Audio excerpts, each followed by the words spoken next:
Lecture 26, Virtualization and Containers. We'll start off by talking about virtualization as a topic. As you can imagine, this is the last topic in the course, so we're not going to be going into a tremendous amount of detail. But there are some interesting things here that are worth touching on. And this also, in a way, serves as a nice way to review some of the things that we've talked about so far. And when we talk about virtualization, right, what I really mean is this idea of virtual machines. The goal is to abstract away the hardware of a single computer into several different execution environments where potentially we have more than one operating system running or multiple copies of the same operating system, depending on what's desired. Right? We get our choice of what we would like to make happen, given that we have the sort of virtualization environment. Most frequently in the past, one of the causes for using virtualization was this idea of like, okay, I'm a Mac user, but there's a program that runs only in Windows that I need. One way to do that was to have a virtual machine. And somehow this was like less effort than other alternatives. You might be able to configure a dual boot system, although at one point when Mac OS was on PowerPC, it was not that easy because you couldn't get a version of Windows that would run on the hardware that you had. Things get more complicated with different architectures, but this idea of having a virtualized environment to run that one program that you need, it's not crazy, right? And from the perspective of whatever operating system we have, it doesn't know that it's running on an abstraction of the hardware. It doesn't know that it's running on a virtual machine. As far as it is concerned, it's just running, on a machine. Comparisons to the Matrix are pretty apt. How would you know the difference between the dream world and the real world? Right? Okay, I'm no Morpheus, but worth a shot. So at the lowest level, when we talk about the virtual machine setup, we have the host. And the host is the underlying hardware system. The virtual machine has to run somewhere, and so it does so on the hardware, and we call that hardware the host. Above that, we have a virtual machine manager or a hypervisor. And this is the typical thing that we do, right? I guess it's important at this point to say we don't have to organize it this way, but we have a virtual machine manager, which is sometimes called the hypervisor. It's like the supervisor, but one better. And it creates an interface that looks like a host, and guest operating systems interact with their own virtual copy of the host. So your typical behavior for a non-virtual machine is shown as A on the left here, where we have our hardware. Above that we have our operating system, including the kernel, and then there's the API, the programming interface, and above that the various processes run. And over on B, we have the situation where the hardware has a virtual machine manager. It has some number of virtual machines, and each virtual machine, in this case 3, contains its own kernel, its own processes, and they are separate. As I say, this isn't the only way to organize it. It actually doesn't match what I said earlier, this idea of, okay, I'm a Mac user, but I don't need to run a particular Windows program.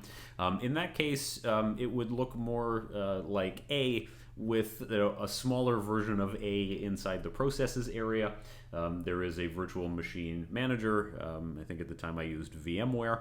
And so that runs as a process inside my Mac OS system. And then inside of that, it's presenting a virtual machine, which then has a Windows kernel, and the Windows kernel has processes running that use it, recognizing, of course, that there is a certain penalty for doing this in terms of performance, but we'll get there. The more common thing we have today, when it's a server in a data center, something like that, resembles what we see on B in the diagram, where we have a virtual machine manager. We have VM1, VM2, VM3. And I want to differentiate, in this case, the difference between virtualization and emulation. And we have virtualization in the case where, say, Windows and Linux are running on the same x86 64-bit architecture as guests. If instead you were doing like Android development on your machine and you had an Android simulation running, that's emulation, right? The code of the emulator is running in the x86 environment, but it's simulating an Android hardware device that has a completely different CPU. This does allow an Android app, which would not otherwise run on your Intel or AMD architecture, to run in this emulated environment, because when that Android environment issues a CPU command, we will then emulate it, which is to say we're going to basically interpret that command, figure out what the response should be, and fake that response. It's not the same thing as actually running it on the hardware, but it is an approach. And that's necessary, right? If the Android thing is expecting to run on an ARM CPU and we have an x86 CPU, we can't just issue the assembly instructions and say, all right, well, CPU, you figure it out. So that's very different. Now, an Android app, which would sort of not otherwise run very well on, say, an Intel or AMD machine, can run. The emulation operation is very slow, and if you've tried to use the Android emulator, it may have improved as compared to when I wrote this, because I wrote this quite some time ago, after having tinkered around with it before that. That the Android emulation is actually quite slow, and it's okay for certain use cases. If you're just sort of testing the workflow in your application, you want to be sure the user can log in and go to their account and configure their settings. You can use it for that, but you wouldn't use it for like validating performance or anything like that, because it's just, quite frankly, way too slow for that, and that's okay. But on the other hand, emulation is a question of what are the resource demands as compared to what is available, right? If you were trying to play a classic game that ran under, say, MS-DOS, so at this point we're looking at something that's like more than 25 years old. At this point, emulating a 486 computer, which is like early 90s, because you want to play TIE Fighter, and you do want to play TIE Fighter, it's a good game. That's very easy, right? The modern computer can do that with ease. Similarly, if you look at, say, like Nintendo Switch, they have their Nintendo Online service, and they have emulation for classic Nintendo games, NES, Nintendo Entertainment System, and Super NES, Super Nintendo Entertainment System games. And although they're quite old at this point, many of them are actually good. There's an incredible number of bad NES games, but there are still some good ones. If you want to look at some good ones, you could. We could talk about it, I suppose, if you want. You could look at, say, the Completionist channel on YouTube for that. If you want to hear about bad ones, then you're looking for the Angry Video Game Nerd. Either way, right? You're emulating on the Nintendo Switch the Super Nintendo Entertainment System that came out 30 years before, and doing that is very easy, because the computing power that the Super Nintendo had is tiny in comparison to a watch these days, even like a not smart watch, and therefore it's very easy for a modern system to be able to emulate it. But as we know, there's already this other scenario where we're trying to run an application that doesn't run, say, under your current operating system, it requires a different one. That sort of thing can be arranged, even if it is somewhat painful. And as the versions of Windows have proliferated and evolved, sometimes things don't get updated, right? Whatever program that's needed for some purpose has never been updated, so it doesn't run under a more modern version of Windows.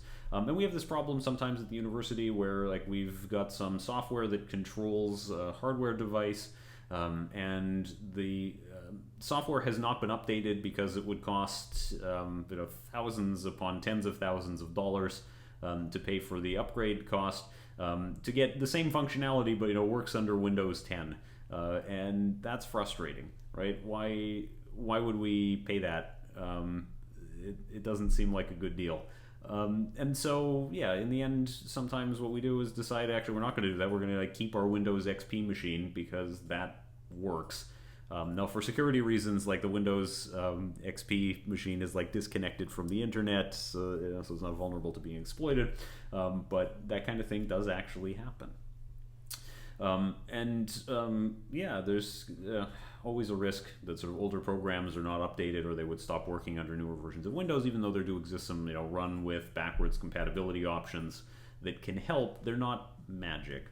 So virtual machines are a way sometimes to have an environment where, okay, we can maintain an existing version of something that would otherwise not be available. Another thing that's actually very nice about virtual machines is that you can pause the execution of the running virtual machine, and this is like pausing all of its execution, so all processes, but also whatever the operating system is doing. And this is very much like pausing a process. The current state is taken and saved, and it can be restored at any time. But also like a process, you could move it somewhere else, right? So when we pause a process, it was running on CPU 1, we can move it later, and when it resumes execution, it resumes on CPU 4. That kind of thing is entirely possible. And we can do a very similar thing with the virtual machines. If we suspend it, we pause it, then we could move it to new hardware and nothing would happen, right? It would be just as if it had always been running. I mean, the operating system was suspended, so like the clock is a little out of date and that's going to need to get updated, but it is pretty much just as it was left off. Also, like a process, right, we could clone it. Right, we'll pause execution, we will create a copy, and we'll go from there. And that's one of the ways that you could actually save on setup time, right? If you have a virtual machine image that contains your base setup, it has all your security patches installed, it has everything that you would actually want as a baseline, and then after that you just need to install whatever application is supposed to run. That's great. Just copy it. And a third reason for virtualization is protection. Guest operating systems are isolated from the host and from vice versa. If a virus gets into one of the guest operating systems, the other ones are not affected. And as with a virtual machine, it's that much easier to delete and reinstall the guest or roll it back to an earlier state. And that's actually very easy. You can just pause it, like take a copy and of whatever state has been saved, whatever files, whatever disks are associated with it, and then when you want to restore it, you just move it back from the storage location to the active location, and then you're ready to go. And another big thing that caused a push for virtualization, and admittedly this is quite some time ago, was the idea of consolidation in data centers, right? There are many servers running that could be sharing the same physical hardware. Instead of having numerous lightly used actual physical machines in the data center, you could convert them to a virtual machine, and you could run several of them on the same hardware, and they wouldn't really interfere with each other, because there exist these isolations between different guest operating systems, but also if they're not using a lot of resources, then we can save on the amount of actual hardware that we have spent money on. So that was a big thing, right? Now, we'll talk about behind the scenes. I think I gave some motivation as to why we want to do this, and why is it important and what are the benefits of it, but realistically I think we need to understand a bit more about how it works. And one of the key building blocks of the virtualization is this VCPU, virtual CPU. And when we say virtual CPU, we're not saying it is some sort of CPU in the matrix or anything like that, but it is the state of the CPU from the point of view of the guest. Right? The actual CPU that is executing code has its own state, just as it does. It doesn't really care whether it's executing guest code or host code or something else. It is just an execution engine. The virtual CPU is where we store the state of a guest operating system's view of the CPU. And there is a virtual machine manager that is responsible for maintaining that state. And you can think of it as being in a way like a process control block. It's a data structure, and we'll store the state of the CPU in there when the current guest is not running, and we'll restore the state when it is time to execute. So that works. But application processes, as we know, run in user mode for the most part, and then when they need to call on the kernel, then they go into kernel mode. And that's sometimes a bit of a headache. right? The guest operating system is intended always to run it in user mode, but it will eventually want to do some things in kernel mode. Okay, doesn't sound too bad overall, but we need some more support to make this happen, right? When we request to go to kernel mode, well, we're not really doing that, say in the guest operating system. We're going to virtual kernel mode. Now, if a guest attempts a privileged instruction, it generates a trap because it's in user mode, and so it's now trying to issue an instruction that requires kernel mode, but we're in virtual kernel mode and not real kernel mode. If that's the case, the virtual machine manager will pick it up and decide what to do. And it can either emulate the operation or just carry it out, depending on what it's going to be. So if the user process wants to execute a privileged instruction, right, there is a trap. The virtual machine manager will emulate the action if necessary, update the state of the VCPU, return to the user process as before. So non-privileged instructions can just execute natively on the hardware, so they are effectively as fast as they would be if they were executed outside a virtual machine. So there isn't a lot of overhead associated with it for those kinds of instructions. However, with trap and emulate, the privileged instructions are more expensive because it's not just a question of switching from user mode to kernel mode. We switch to like virtual kernel mode, and then there's another trap, and emulating or simulating, if you will, the instruction that was supposed to be executed is more expensive than actually just directly executing it. So if you've wondered a bit about why virtual machines are slower than non-virtual machines, this is a big part of why.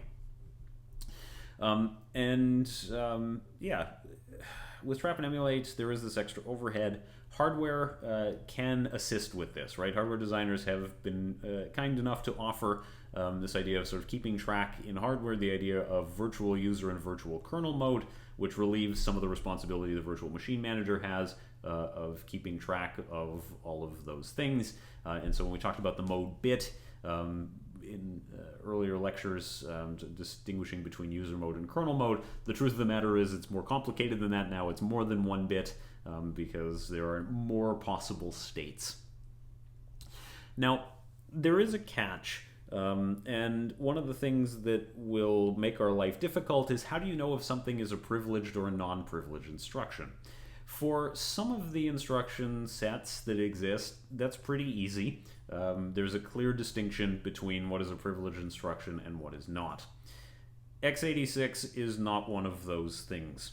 x86 does not have, and its descendant x86 _64, the 64-bit extension of it, is not one of the instruction sets where we can clearly delineate these are the ones that are privileged and these are the ones that are not. Without editorializing too much, there were a lot of decisions that went into things like the x86 architecture and the C programming language and the design of Microsoft Windows and what have you that make no sense if we look at them with what we know today. But they fall under, it seemed like a good idea at the time, or at least it was appropriate at the time. The x86 architecture started back in the 1970s, and we can hardly fault the designers for not being able to anticipate what would happen 40 years later. As a Danish proverb of disputed origin says, making predictions is hard, especially about the future. I don't know what the original is in Danish. Sorry about that. Or undskyld. Now, here's an example just to illustrate the nature of the problem. There's an instruction popf that illustrates very well the issue. It loads the flag register from the contents of the stack, and if the CPU is in kernel mode, then all of the flags are replaced by whatever is on the stack. If it is in user mode, then not all of them, only some of them. Getting into which ones are replaced is not necessary for the sake of this explanation, but we should be aware that that is actually a thing. And so no trap will be generated if the popf command is executed in user mode because, well, maybe that's actually what you wanted. You just wanted to execute the user mode one where we're only popping the user modifiable flags, but we don't know. And so trap and emulate won't catch this and it won't react. right? We won't notice that, oh, actually we were supposed to do something there and we didn't, because it's hard to tell whether this was intended as a privileged instruction or whether it was not. So what do? Well, we say that all instructions that fall into this category are special instructions because they require special handling. And to get around this problem, there is binary translation. And it is more or less exactly what it sounds like. If the guest VCPU is in user mode, the guest can run its instructions as it is. If the guest VCPU is in kernel mode, the guest believes that it's running in kernel mode even though it's really not.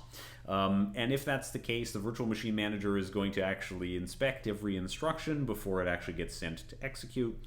If they are regular instructions, they can just execute as they are. If they are not, if they are special instructions, then they have to be translated to something else. They're replaced with alternative instructions that give the same result. That's complicated, and it is a little bit slow, but it is doable. So when the special instruction is issued, we will translate it, we will execute the translated version, we will update it, and then we will update the state of the VCPU, and then we return to user mode. So we get there by the same route, even though there is a bit of a detour, right? We do have a performance decrease as a result of having to examine and replace these instructions and determine what to do in that situation. For the most part, the alternatives are well known. So if we see a popf instruction, we know, okay, in that circumstance, we execute the following n instructions to produce an equivalent result. So we don't have to think it up on the fly, but there is still replacement, and the replacement, it might be multiple instructions to produce the same result. So it's not always going to be just replace this one instruction with an equivalent other instruction. In fact, it is very likely there will be other instructions, so it is certainly going to be slower. And of course, inspecting every instruction before it's actually issued is overhead, it is work, and needs to be dealt with. So yeah, we do have a performance decrease, again, as a result of having to examine and replace some of the instructions. Keeping in mind that unlike the emulation one, this doesn't apply to every architecture. It only applies to architectures that have so-called special instructions. The unfortunate part for us is it is the popular architectures that have special instructions. And so if we want to look at the empirical test of is this being used in industry, is it good enough? I'm going to argue yes. The performance of this binary translation seems to be adequate. There is pretty widespread adoption of virtual machines running x86 64-bit hardware. So although we acknowledge there is a penalty and we acknowledge it is a little bit slower than running on native hardware or bare metal as it's sometimes referred to, I think, as we say, if the performance were inadequate, people wouldn't adopt it, right? People would say, yeah, it's too slow, it's not ready yet, we need to wait. So additional hardware support obviously helps, and it does make virtualization work a lot better than it would have. In 2005, Intel added some virtualization support to their x86 chips, and AMD did the same the year following, changing, as I said, this idea of dual mode kernel and user processors into multi-mode operation, which allows for just more options. If the guest tries to access a virtualized resource, then the virtual machine manager can take a look at that. And the virtual machine manager can do lots of stuff: enable host mode, define guest characteristics, switch to guest mode. All of it really makes things much, much faster. So that gives us a background now on how does virtualization work in terms of managing the underlying hardware. But we need to talk about sort of what's the impact. And the short version is, things get complicated, right? There's more demands on resources, and we'll consider just briefly some impact on scheduling, on memory management, on I/O, and, disk specifically. So even if there's only one CPU in the physical machine, virtualization presents one or more virtual CPUs to the guests. And given whatever machines you want, you can dedicate things accordingly. Right? So guest system is allocated some number of CPUs, depending on how you choose to configure it, and it could be anywhere from 1 to all of the CPUs in the system. The challenge really is how do we schedule the virtual CPU's operations on the physical CPUs, so we are adding another layer of scheduling, recognizing that a thread might be the virtual machine manager that wants to do work, or one of the threads belonging to a guest. Now, the guest system, as I say, is configured with some number of CPUs, and if you had a 4-core system and you assign 1 core to each of your 4 guests, then there wouldn't really be a lot of headaches here in terms of scheduling, because as long as there's enough physical CPUs in the system to meet the allocation commitments, then we have no problem. We just match each virtual CPU with its corresponding physical CPU and we're all set. But that's not likely, right? If the resources are fully committed, there are n virtual CPUs allocated, then it gets a little bit more interesting. The virtual machine manager doesn't usually need a lot of CPU time on its own, so it could basically steal some cycles here or there when a CPU is idle, or just taking a little bit of time as is necessary to do its work. And it's okay if it runs on CPUs that are not busy, or alternatively, if it just takes sort of evenly from all the CPUs, then that is fair, right? It's as if the CPU is a little bit slower than it actually is from the point of view of the guest operating system, but it's not interfering with anything. Okay, but that's not likely. What's more likely is the system is overcommitted. There are more virtual CPUs than physical ones, so you have 4 guest operating systems on a 4-core system, but you say, listen, everyone can have 4 CPUs configured. That way, if they need more CPU time and the other CPUs are not busy, they're not just sitting idle. Because that's one of the risks, right? If you have 4 guests, each with 1 dedicated CPU, there is the possibility that 3 of the guests are not doing anything right now, and one of them is running at 100% CPU and wishes it could have more, and the other CPUs are just sitting there, waiting for work to do. So more likely, you want and will have this overcommitment situation. More virtual CPUs than physical ones. So you could have 16 virtual CPUs, but only 4 physical ones, let's say. The virtual machine manager has to figure out a way to map those virtual CPUs to the physical ones based on whatever scheduling strategy is going to work. And it's just the same concept as scheduling processes and threads as we've discussed before. We can use any one of the scheduling algorithms that we've discussed earlier, and we'll recognize that the guest operating system is going to do its own form of scheduling, so it's going to say, this is the thread I want you to run right now, and we are deciding, say, which of the guests is running. How do we make that fair, or how do we respect the priorities between different guests? All of those things are very similar to the scheduling algorithm problems we've seen before, so there isn't really a whole lot that's new here. It's just kind of an interesting discussion. Whatever we expect, right? There's going to be some differences between the view of the world from outside and the view of the world from inside the guest operating system. The expectation of the guest operating system of, say, certain time deadlines becomes inaccurate, right? If the scheduler in the guest operating system thinks a time slice should be 50 milliseconds, just making up a number, sort of don't read anything into that, that might not actually be the real time slice when it comes to actual time spent executing on the physical CPU. It could, in fact, be significantly longer because we have sort of switching out between the different guest operating systems, and so the amount of time that is taking place in reality is longer. That's not usually fatal.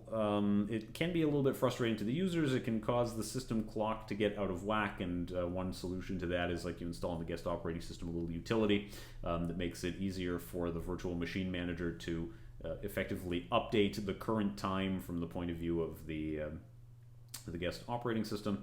That kind of thing is minor, but it is a problem for anything that is like a real-time operating system or a task that has a hard wall clock deadline.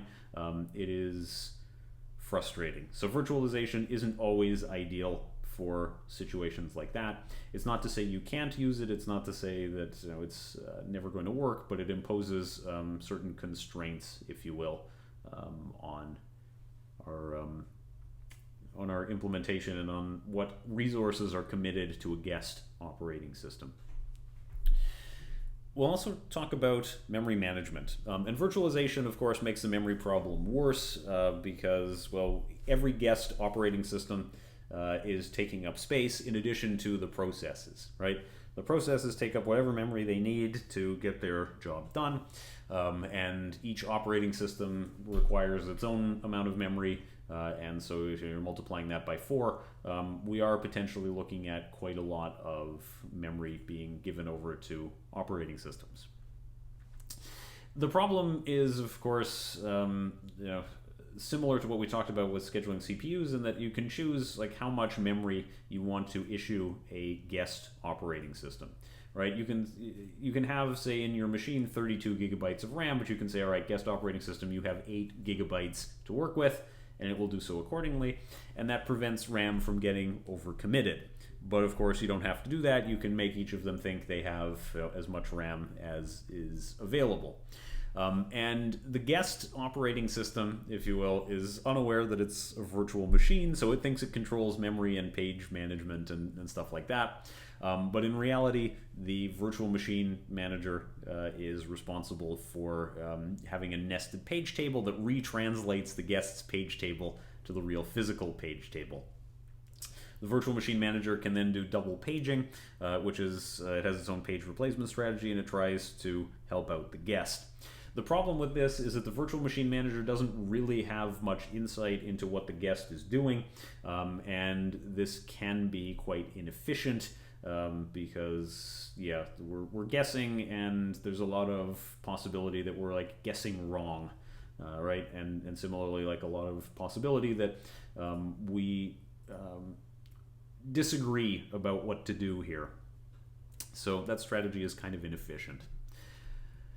The next idea is to effectively install a device driver in the guest operating system that allows the virtual machine manager to tell the guest a bit more about what to do. You don't have to do this, but it can be very helpful. And if we do choose to do this, right, we are effectively adding some extra software into the executing virtual machine that allows the virtual machine manager to submit requests as if it was a process. So when that happens, we'll actually look for a balloon memory manager, and what it's going to do is basically request a lot of pages. It requests a whole bunch of empty memory and asks the guest to pin the pages in physical memory, which will make the guest think that the memory is in short supply, even though it's not really in short supply. It's just being used by other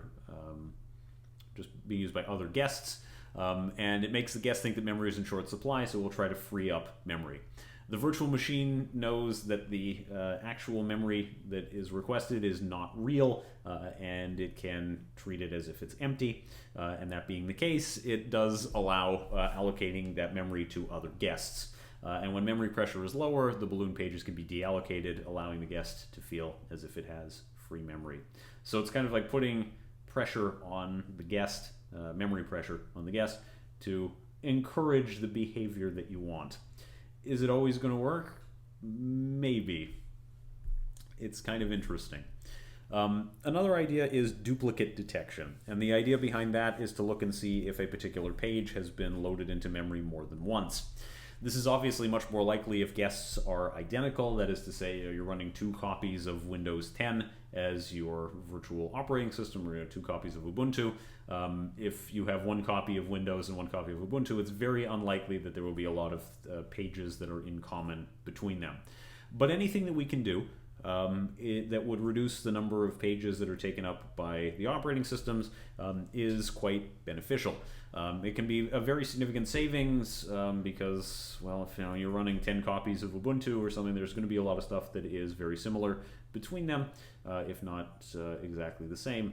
And so reducing from 10 times the number of pages to maybe 2 times the number of pages is required for the operating system is a huge savings, and overall you'll be happy to take it.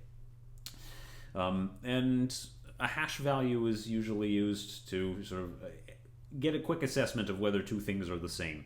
right? If we look at, say, a page of memory, it's 4K. Doing the bitwise comparison will, of course, work, but it's slow. So if you do a quick hash and they produce the same value, then it's at least a chance that they are the same. And if that's the case, then you do the detailed comparison. If not, then yeah, don't treat them as identical. But if so, then yes, we could actually save some memory that way. And as with when we say fork and create a new process in Unix, what we're looking for is the copy on write behavior, which is we'll keep track of which pages are marked as copy on write, and if the page is in fact copy on write, then we know that if it's modified, we take a copy, we do the modification in the copy, and then there's no need to duplicate unnecessarily, but changes are not accidentally propagated where they shouldn't go. Also talk about I/O devices, and unlike CPUs and RAM, guest operating systems are very likely to tolerate the fact that I/O devices change periodically during operation. Right? Weird things happen if you try to change the amount of RAM in your system during execution. You shouldn't do that. There's probably a Linus Tech Tips video about like what happens if you open the case and pull out a stick of RAM.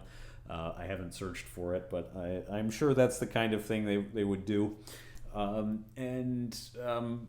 Hardware I/O devices are of course different, right? Like you plug in a USB drive, you move in range of a Wi-Fi network, suddenly something becomes available that wasn't there before. So it does make it easier to add and remove devices from a running operating system.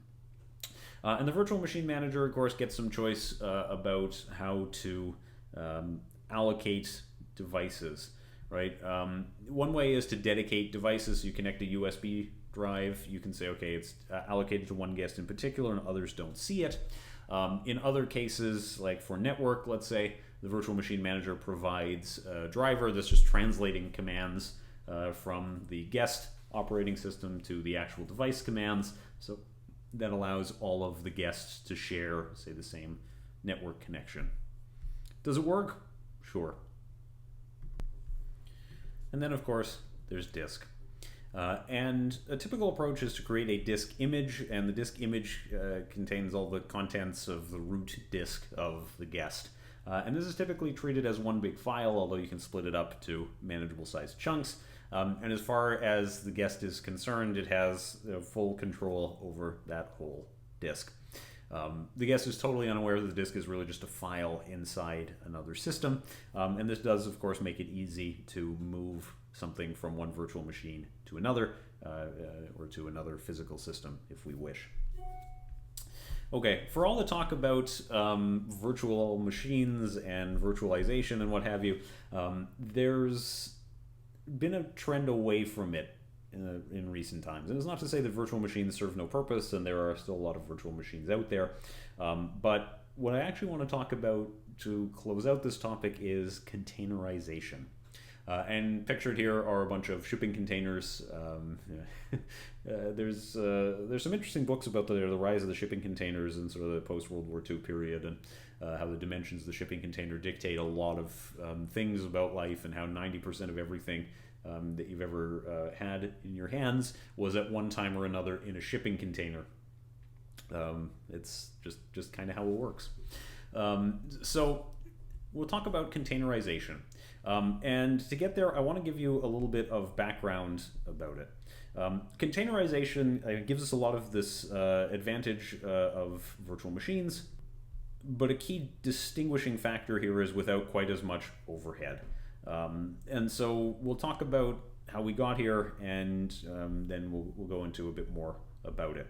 So the thing about it is, like, it used to be if you wanted to run an application as a service on a server, you would do a manual install, right? So you get a physical machine, and then you get log into the operating system, and you run a script at best, or complete a bunch of manual steps according to some documentation at worst, to manually install it. And if you're lucky, then you can run a make install command maybe, or make to build it after running a configuration script, and eventually you get a running application, and you can say, aha, all right, we're ready, it's working.